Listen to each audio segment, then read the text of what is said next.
ہم اپنی جو ہے نا وہ یہاں پر اپنی بنیادی الجھنوں میں پھنسے ہوئے ہیں، بنیادی مسائل سے باہر نہیں نکل پا رہے ہیں۔ $1 بلین کے لیے ہم دوسرے ملکوں کو آج جا کے بھیک مانگتے ہیں۔ پاکستان بہت کچھ کر سکتا ہے۔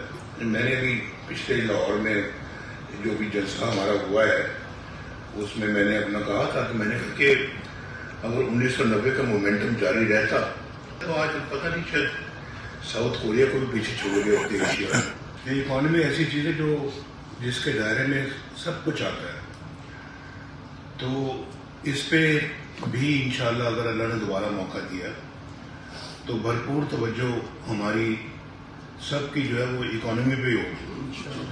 تو اکانومی میں اگر ہم اپنا عام آدمی کو کوئی خدمت کر سکے تو اس سے زیادہ خوشی ہمیں اور